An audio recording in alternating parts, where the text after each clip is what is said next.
tarde para todos e para todas.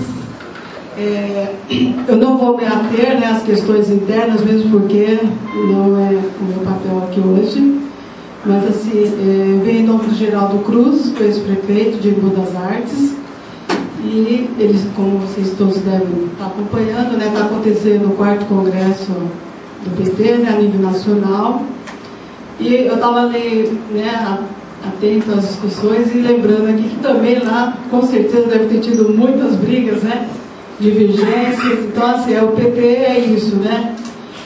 O nosso PT é assim. Eu acho que é legal também a gente tem que estar discutindo mesmo, tem que estar pondo em pratos limpas as coisas, né? Mas, assim, eu acho que igual a Lília já saiu, mas ela falou, não podemos perder de vista o nosso projeto, né, do partido, que hoje, né, esse ano, a gente tem essa missão que é estar elegendo a Dilma, que é a continuidade desse projeto que nós, Partido dos Trabalhadores, viemos há muitos e muitos anos construindo, e não podemos deixar perder, tá, no meio, por causa das divergências. Eu acho que estamos aí para isso. Mas assim,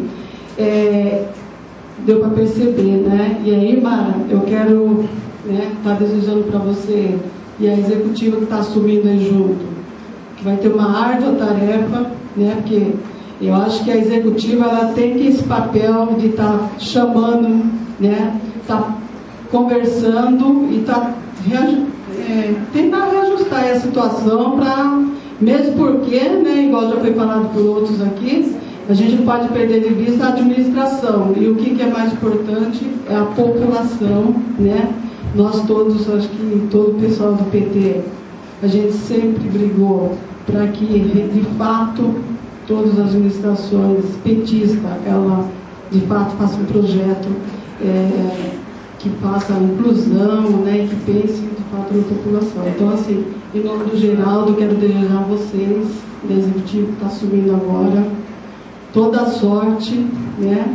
E que de fato vocês consigam levar esse projeto que nós viemos construindo há muito tempo, e aqui em Curitiba também eu sei um pouco, embora muitos não me conheçam, né? Mas assim, já vi muitas vezes aqui também campanha com nossos candidatos aí que já foram citados, né?